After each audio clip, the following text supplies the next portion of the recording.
I want to welcome everyone to the Stress-Free Systems Summer School because systems are awesome, but sometimes they're a pain in the ass to create. Our expert teachers are going to help you all summer long to create workable systems so that you can reduce stress, free up time, and make your life more enjoyable. I'm Jess, a systems expert myself, and I'm Julie's assistant here at Business Guided by Nature. If you're a client or part of the Redwood Circle, we've likely met, but if you're new to us, it's nice to meet you. For those of you that don't know Julie, she's currently on maternity leave and she helps hardworking coaches, consultants, and healers grow rooted, blossoming, burnout-free businesses modeled after the way that nature works. Julie's a firm believer that if we step off the obsessive productivity hamster wheel and tune into nature's rhythms, that we can grow more sustainable lives, businesses, and even a better world. Creating workable, usable, stress-free systems is a real key part of Julie's vision. So she created this program so you could learn more skills and tools throughout the summer to help you better systematize your business.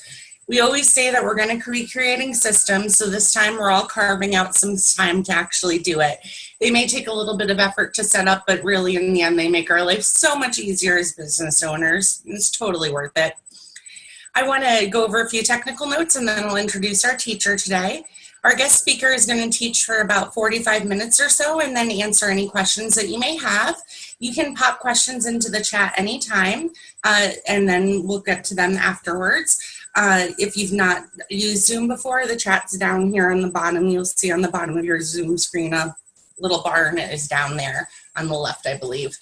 Also, a recording of the call is going to be up in a few hours on the main event webpage, and we'll shoot you an email when that's up. So today we're really excited to bring you Face Your Finances, Liberate Your Life with the absolutely awesome Adam Koren. Adam helps people who have had a tough time facing their finances by walking with them to help them handle any flavor or challenge. Adam's clients often initially report feelings of shame and not feeling like an adult when it comes to money, but after working with Adam, they feel much more solid and capable and grown up in handling their finances. He brings more than 17 years of experience in coaching and counseling, and that experience has shown him how central the emotional side of money is for people, not something that you get from most financial planners.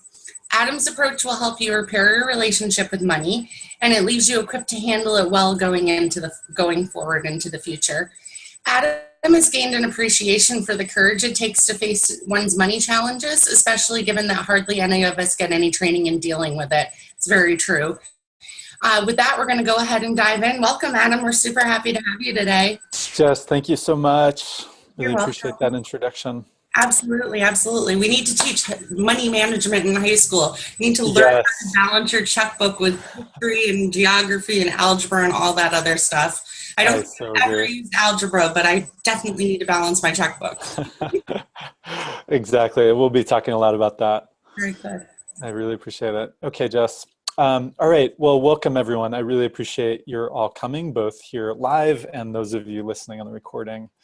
And by the way, I'm actually here in Ireland. I'm on vacation, and it was really important to me to make sure to do this call as scheduled. And so, if there's any delay in the video or the audio, the internet's a little slow here, but hopefully this will work. And I've got this plaid background here as just evidence of just in this actually gorgeous living room with a fire going here in Ireland. So let's talk about finances, shall we? That's what we're here for. So first of all, would love to share a little bit about how I came to be teaching about this today. So first of all, and then I want to open it up to hear a little bit. For those of you who are here live, I'm just going to let you know now, I'm going to be curious what you want to get out of this call. I've got some things I definitely want to cover, but want to include as much as possible what's present for you all and what would be useful. So how I came to be doing this. So I've been a coach since I was 20, so a long time. And from the beginning, my passion was really about helping people move from chaos to feeling like they have a handle on things. And I've done that in a lot of different ways. And a few years ago, I was working with a client, actually helping her get a handle on her email. And we finished that, and she said, you know, what would really make a difference for me is working on my money. And that had never really come up for me, working with people specifically and practically on their money. And I said, I think so. And we dove in, and I was blown away both by how effective the work was. Like in this particular case, she totally changed her financial picture. She was making well over 6 figures, but she wasn't managing it well. She would have an overdraft a few different times a month, and she had a lot of credit card debt and debt with the IRS. And so we worked both on the underlying issues on the emotional and psychological side. And then practically, we also did a lot of work just to look at, we actually added a couple different bank accounts for her. And we just did some different things to raise awareness of where her money was going, and wiped out her credit card debt. And so I was just really blown away with what happened for her. And so I started focusing just on this. I started putting the word out that I was helping people with their finances. And I was amazed that within the first 6 months of doing this, I had 14 clients. And what that told me was that there are so many people who struggle with some aspect of their finances, but usually we just don't get to hear about that. Like that's not something that people talk about every day. Usually it's more in the background, but the anxiety that can be present for people is very real and oftentimes ever present. So this has been my main focus for a few years now. And it's been such an honor to get to help people in such a visceral way. So here's how I'd love for this webinar to go today. I really welcome your participation. You don't have to be on video. If you want to be, that's great. And just want you to know your sharing will really help other people realize that they're not alone. And of course, it helps me as the presenter here, but that's really a big part of this, is that as you'll see once we get into it, that one of the big issues is since people don't really tend to talk that much about the details of their finances, everyone kind of generally thinks that if they have debt, for example, that there's something wrong with them or they're doing it wrong, or and we often just don't realize how prevalent some of these issues are. So, and then also in terms of participation, it's totally up to you. If you don't share anything, that's totally okay. And I want you to, of course, just take care of yourself with what feels comfortable and okay to share. So with that said, I would like to open it up. I'd love to hear, what would you like to get out of this call? What inspired you to be here today, to take your time to be here?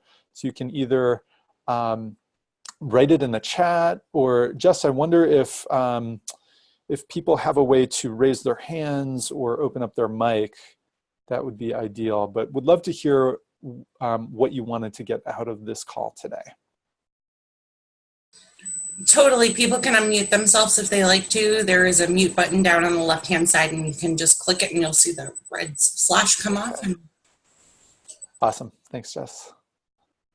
Great. So anyone feeling brave and willing to share what brought you to the call today, what you're hoping to get out of it?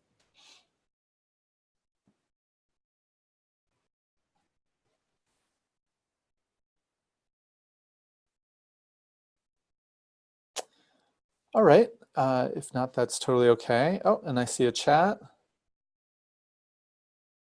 Okay, great. Deb, thanks so much. I just, in case for the people not reading the chat, Deb was saying she's generally interested in just in tips and ideas for managing money, and she's rebuilding after an injury.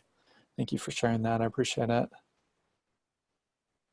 And also, Deb, pre-injury, I didn't really focus on investing or planning, etc. Okay, great. And good. That reminds me to talk about investing. Good.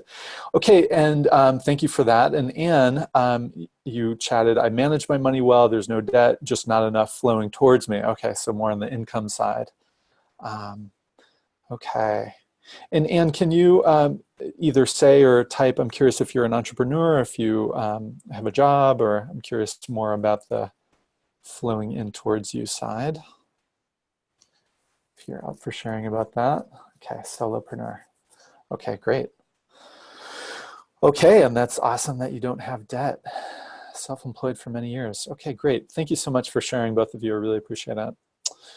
Okay, so, and Deb, you're mentioning about, oh, there's one more thing.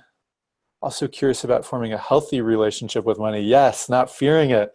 That's such a huge piece, is what would it be like, and this is for really for all of us, what would it be like to not have fear in our relationship with money? That's kind of that feels like a huge question. It seems like, and I've worked with people all over the spectrum in terms of income, in terms of resources, people who making much more than six figures and having a lot socked away for retirement, and still yet feeling so much fear about money. And then all the way to the other end of the spectrum where I've had clients who, you know, are in major trouble all the time with creditors calling and just intense stress every day about it. So yeah, so what would it be like to have a healthy relationship with money, where and not be afraid? Thank you, Deb. That's really a powerful question. Okay, and you had also mentioned investing, and I just want to be clear that it just mentioned it in my intro, but I want to speak to it directly. So I come at this, my background is actually in counseling and coaching, and so I'm not an investment advisor or a certified financial planner.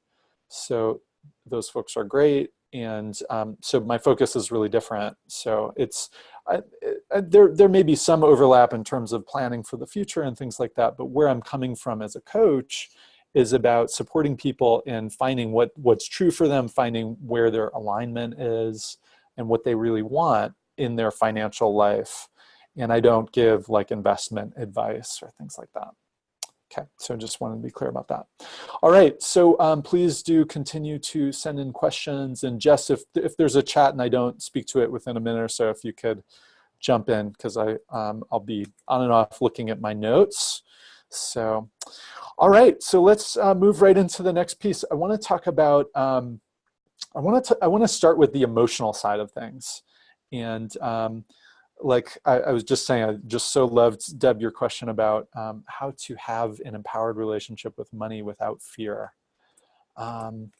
So what I want to start with is, and Jess, you actually spoke to this at the beginning too, about no one really, I mean, how many of us really got training in personal finance in school? I mean, you know, and say in the chat, please, if you did. I'm just, oh, I'm seeing a chat, great. So that was from Jess, great. So yeah, it's just so rare in my experience working on this every day that really anybody got training in this. And yet we think we should know. We think as an adult, I should be on top of my finances, I should know what I'm doing. And yet we don't get training in it in school, and hardly anyone really talks about it in specific detail. I mean, sometimes people will mention kind of overview about, you know, being stressed out about money or money being tight or things like that. But what does that really mean? I mean, perhaps with our closest friends or our partners or our family, sometimes we'll share all those details and sometimes not. Sometimes you know, even within all of those very close relationships, the real details about finances can be such an intensely personal thing for people. There can be so much vulnerability about it, and sometimes shame and anxiety, that for a lot of people, it's really the last thing that they really want to talk about in depth. So that's why I love getting to do what I do, and really getting in there in those scary places with people, and shedding some light on those places, especially if it's felt dark and scary. So and yet, despite all of that, we expect ourselves to be good at it and to know what we're doing. So I think that's kind of insane, and I want to kind of debunk that belief that we should be good at it without any training in it. That's you know, that doesn't make sense. So Yeah, so, and often that's why shame can come up for people. I heard an acronym once that I really like for shame, which is should have already mastered everything, shame. So, so if you've had any shame at all with any aspect of your finances, just know that you're not alone. I see this every day in my practice. And it's all of these emotions, shame and fear especially, that can make it hard to really actually face the details and the practical stuff. So I want to support you with taking a closer look at that here. So that's the first piece, is the emotional side. And the second piece is, let's talk about the practical pieces of that too. Again, which most people don't get any training on. So I'm going to go over what I share with my clients in terms of how to get a handle on their finances. And so let me go ahead and share my screen. Get to the right spot. Give me just a moment here.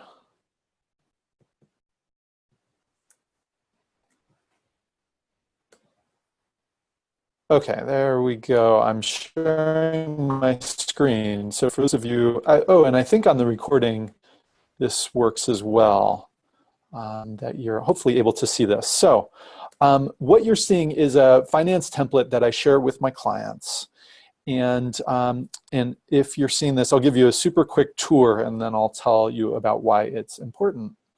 So I'm going to start with this big picture tab. So this is just kind of an overview of the various aspects of your finances. And spending, I'll definitely go over this in depth. This is what some people like to call a budget. So I like to kind of demystify that and make it simple and kind of turn it into a fill in the blank for people. That, so we'll get more into that. I have a section for debt for folks who have debt. That can be really useful. We'll get into that. And then a current money situation. So this is for anticipating what's coming, especially in the next few months. And this can really help give much more of a sense of control and clarity about what's coming up. Okay, so that's the quick overview of this. So really what I want to go over here is some of these basics, and then after this, I'll give you a chance to actually do some work on this on your own right here with the support of this group, all focusing on money together. Okay, so that's where we're headed. All right, so I want to, let's see. Let's actually start with debt, actually. And this can sometimes be scary for people, but what I like about this, this part of the spreadsheet is that laying all this out in detail. So I'm actually gonna throw in kind of a sample here to give you a sense of what it could look like. Okay, ending in 0000. Okay.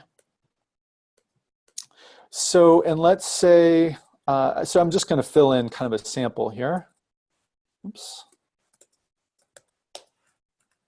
And the real key to this whole section on debt is the APR. So let's say 25%, 12%, and 0%. Okay. All right, and I'll leave the rest of these for now because these are really actually I'm gonna mix it up a little bit. Okay. All right, so this is just an example. And I had a client recently who had a situation similar to this where he had 3 different credit cards like this, and for whatever reason, he was really keyed in on this third card, which had a balance. I think it was the one that was most recent, and it was an APR. I think the balance was 0% through like September of next year. And for whatever reason, he was really focused on that. So when we filled in this whole spreadsheet and he looked at the other debt he had and the other APRs that he had, there we go. It became really clear to him that the credit card with 25% was actually costing him a lot more in fees every month. But he just, because he hadn't had it on paper, he hadn't realized that like what this was costing him. And we actually also figured out the monthly interest. I'm just totally making this up, but let's say it's $50 a month. And so after we did this little exercise, which just took 5 or 10 minutes, he moved his focus from what had been on card 3, and he was trying to pay that off as quickly as possible. So he shifted all of those funds. So he put that and the 12% APR just paying the minimum, and any discretionary income he was putting on this card too. So I'll move this one up. So he really had it, and that felt so much better to him, where he could put all of his money towards that. And then as soon as he got that paid off, then moving on to the lower APR and then to the lowest. Okay, any questions about that before we move on?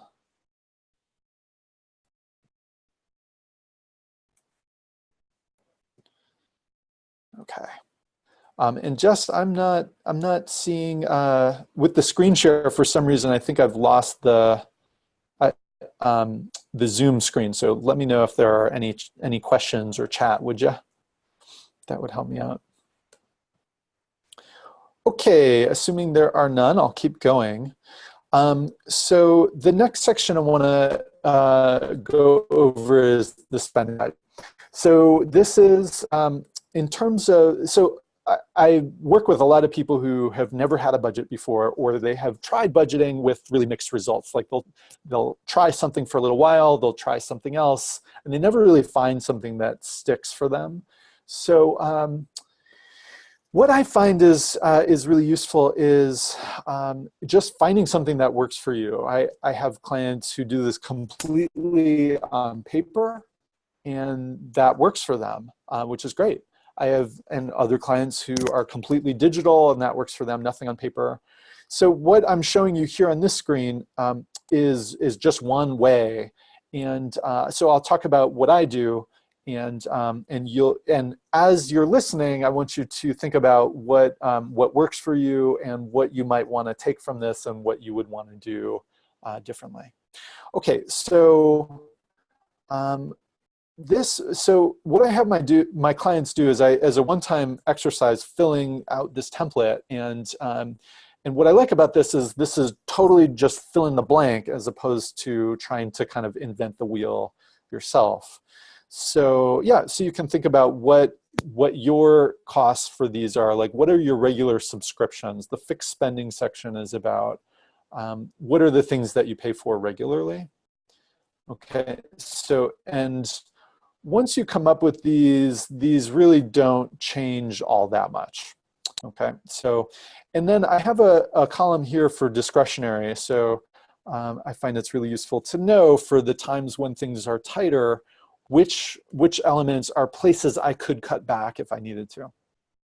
Okay, so the fixed spending is usually pretty straightforward. And then let's talk about fluid spending. So this is usually a little trickier.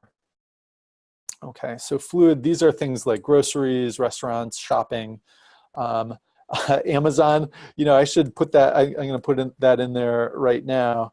Amazon tends to be its own category for people these days. And I'll change shopping to household stuff. So, and of course, there can be a lot of overlap around that, but you get the idea. So with this, I definitely recommend customizing this with whatever is important to you. Like personally, one of my big passions is ultimate frisbee. So on my template like this, I have a budget line item for ultimate because I spend a lot of my money on that, traveling for that, and cleats and leagues and things like that. So Yeah, so you would want to fill that in for whatever you do a lot of and spend money on. You want to make sure that those kind of things are in there and not just the standard things. Um, and then another one I want to add in there is for the unexpected. And it's kind of funny to have a budget item for the unexpected, but the reason I like to have that in there is because there are always unexpected things. Sometimes they're great, sometimes it's an opportunity to travel or go to an amazing event or a show or whatever it is. Or of course, sometimes it's something terrible like a medical challenge or major car repair, or who knows, could be anything. So setting aside some money for that every month, or at least accounting for it, is an important part of this. And one more thing I should say about this, which is, where do you find these numbers, right? So what I tend to use is a service called mint.com, which is provided by Intuit, which also does Quicken and QuickBooks, if you've heard of that or use them yourselves. And Mint is just a really nice free way of tracking a lot of this. And what's great about it is you can plug in your accounts and it can tell you all of your transactions across all of your different accounts, your bank accounts, your credit cards, your PayPal, whatever your accounts are. It can give you both all the details, and then it will add all of those pieces together to give you really nice data. So you can actually, once you have everything plugged in, you can go to Mint Trends and look at, like, how much have you spent on groceries like this month? And then how much have you spent the last 3 months on groceries, and how much over the last year? And then can actually show you graphs with where it went up and where it went down. So, and not just for these individual categories, but for all of it, for your income versus your spending. So it gives some really nice data that is really hard to get if you're just doing it manually and filling everything in yourself. It would just be a lot more work to set all that up manually. So that's one thing that's really nice about Mint, that that is harder to do just in working on your own. And then one last thing I want to show you, and I want to open it up for some questions and comments, and want to hear which parts of these you like or don't like, and which you might want to use. So the last tab I have on here is called Current Money Situation. And what this is great for is, as great as Mint is all about the past. Mint is great for showing how I have been spending my money, but it can't tell me the trip I've got upcoming that I haven't, spent the money for food and lodging yet, right? So that's what I would do here. So in hand, this is like whatever is the total in your spending accounts. So let's call this 5,000. And let's say, like me, let's say you have a trip coming. Let's say you were going to Ireland, as I am right now, and let's say you were going next month. So, and you can put in whatever the costs you're anticipating. And, I'm just calling it Ireland trip, but let's just call it 2,000. And let's say, and whatever else you've got, that you've got upcoming. Let's say you want to, I don't know, buy a new stereo for 400, and there's no timeline on that. So this is where you can kind of anticipate those kinds of things. And then on the income side, if you have a job, this should just be pretty standard paychecks that you're anticipating. But if you are a solopreneur, this may be much more detailed with specific clients. And like on mine, since as a solopreneur, as a coach, on my spreadsheet, I've got a lot of my different clients here, and when I'm anticipating that money is coming in, and how much I'm expecting from each. So, and then I've got the total here. So as you can imagine, this is just really useful to kind of orient with how am I doing, how much, just in terms of my spending accounts, setting aside savings and investment and those kind of things are different from this, but just this is a great way that helps me feel calm and on top of my own money is just looking at and anticipating what's coming.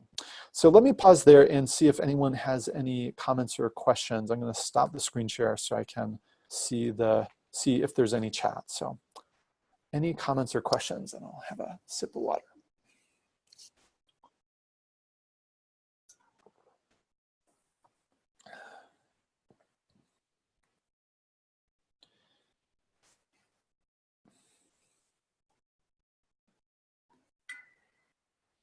All right. Good. So I'm really curious how oh, great. Thank you, Deb. All right. Glad to hear it was really helpful to put all of this together in one place. Yeah, that's the idea. Yeah, and on my own, I've actually even have a few additional tabs. Like one of them is like the upcoming spending I just showed you is just for like the immediate, the next couple of months. I have another tab for kind of more long-term upcoming expenses and things like that. So I can have kind of a wider horizon. So I kind of go back and forth from zooming out and looking at the bigger picture to zooming in and making sure I'm kind of on top of it for the shorter term. So thanks for that comment. Okay. So I'm going to invite something kind of unusual in terms of a seminar like this. I want to give you a little bit of time to work on this yourself in the support of this container. And it'll just be a short time, but the reason I like to do this is it takes it out of kind of the theoretical, just kind of thinking about this to, I just want to support and encourage both you here and anyone watching or listening to the recording to actually, it just feels really different when I think about like, what would work for me ideally versus like, oh, okay, if I were to actually spend some time on this right now, what would that look like? Okay, so we're going to take the next 5 minutes to where I'm going to be quiet, and I'm happy to take questions and comments during that time if you want to open up your mic. But the invitation is for you to actually take one action that's going to move your finances forward. So that could be in any realm. It could be setting up a spreadsheet similar to this. It could be working on Mint or your own version of it. It could be looking at your balances. It could be looking at your retirement stuff and your investments. It could be anything related to finance, but just want to give you some time to actually work on that. For some of you, this may be something you do all the time. And for others of you, this may be a bit unusual, even confronting. And if that's the case, I totally get it. I help people with this a lot. So just want to encourage you to just give it a try. It's 5 minutes, and feel free to open up your mic and we can talk over anything you'd like. But yeah, I'm going to start the timer now and give you a chance to work on this. All right, and I'm going to do the same over here if everything is quiet. Okay, so seeing no chat, I'll start the timer now. Here we go.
All right. I really appreciate your working on that if you did. I know it's unusual to have a period like that of just dead silence on a webinar like this. So, so thanks for sticking around and doing that if you did. So I did it too. I pulled up my own Mint and looked at the overview, looked at the transactions, looked at my own finance template, and I noticed that my anxiety went down just a little bit. Just seeing what's so, and just seeing, yeah, just feeling a little bit more of a handle on things. I'm curious what opened up for you, if you feel like sharing anything about how it was, if you took a look and took any action. Would love to hear about it if you are up for sharing.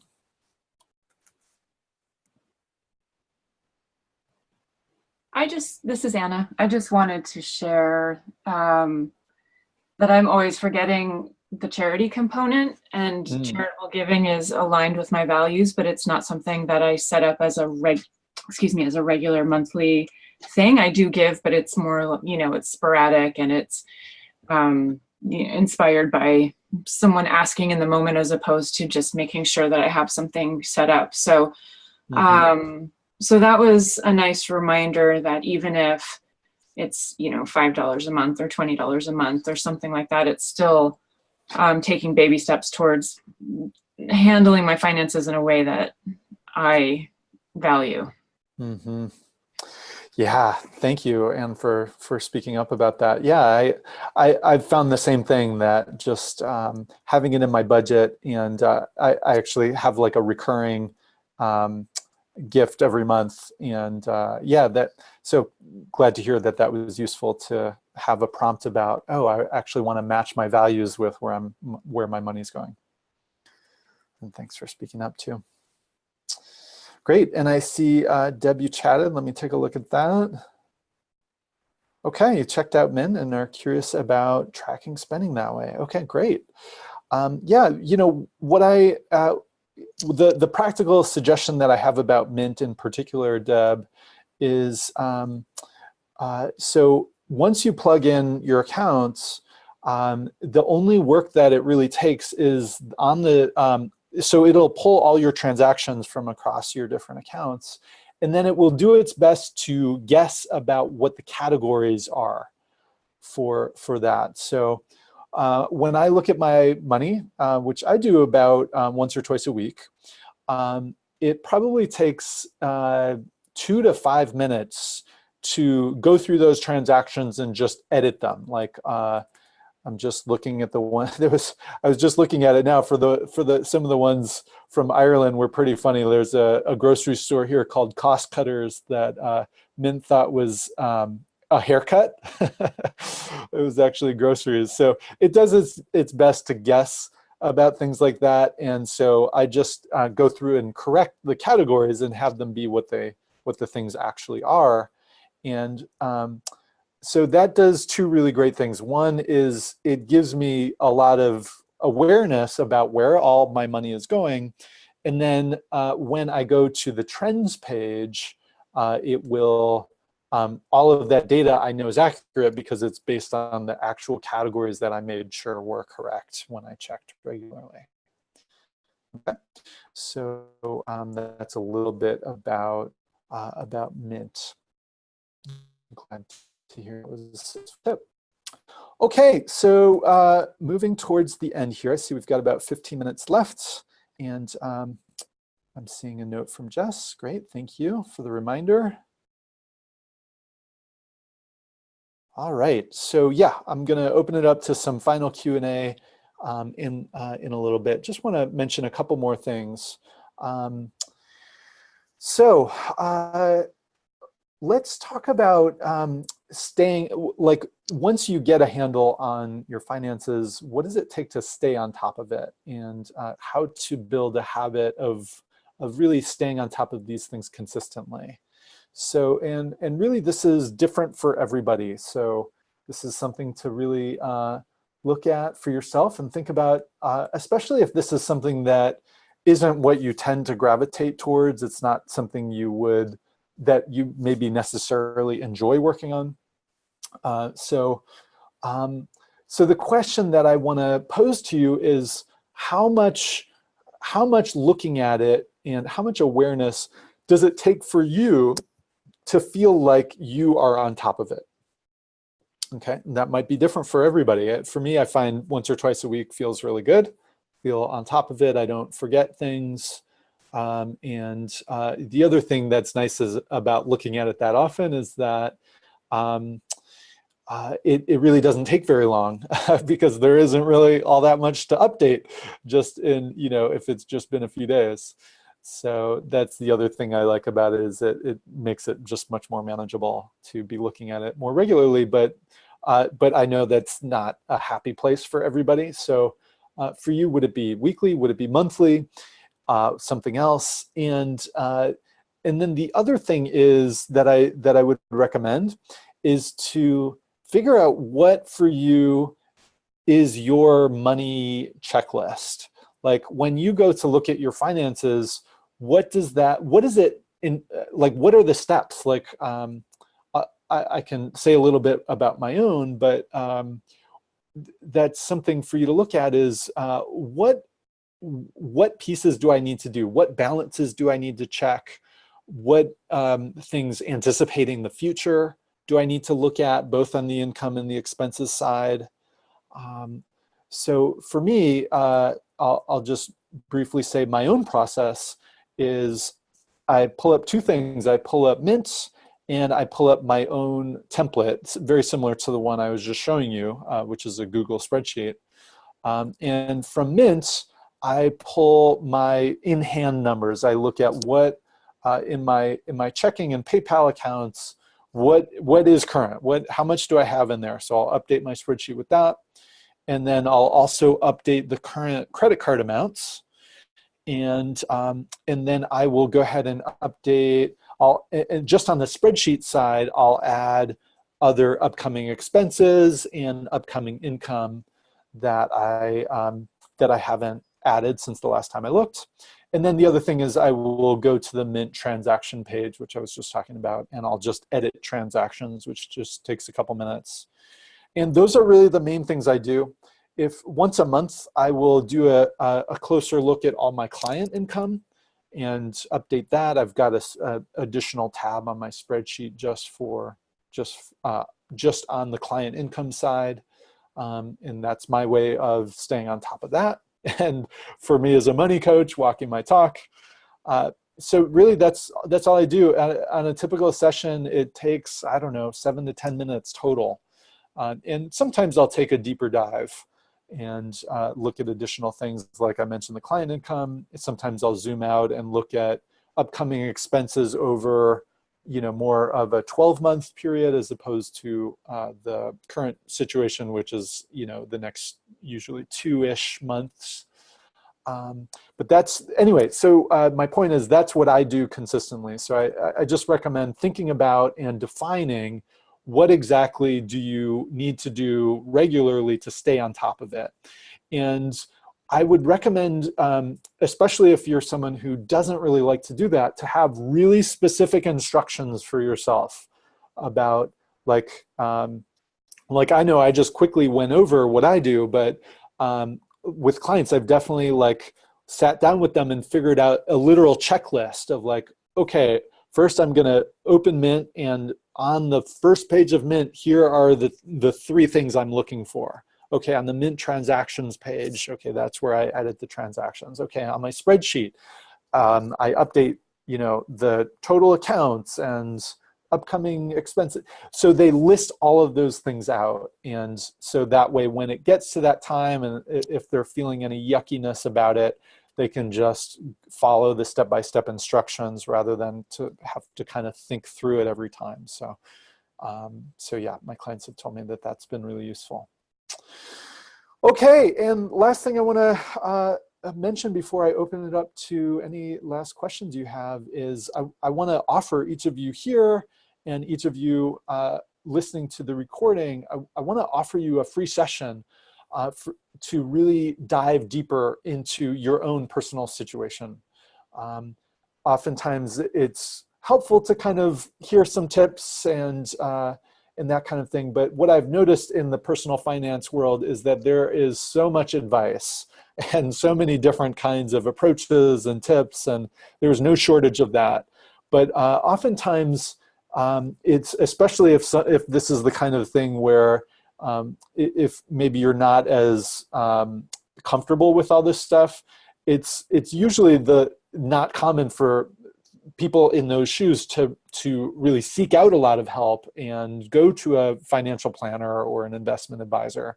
So anyway, those folks are my specialty. Those are the kind of people I work with. So if you resonate with that at all, I'm happy to give you a free session and strategize more with you about what it would take to get on top of your finances and stay on top of it. So if you would like to book one of those free sessions, you just go to adamkoren.com and click on book a consultation. That will bring you to my online calendar and you can book your free session. So, and would love to talk with you and support you further. So yeah, with that, I would love to open it up to any final questions or comments.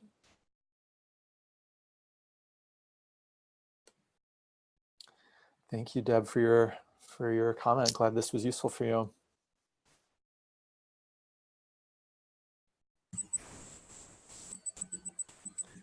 Great, thanks, Sam.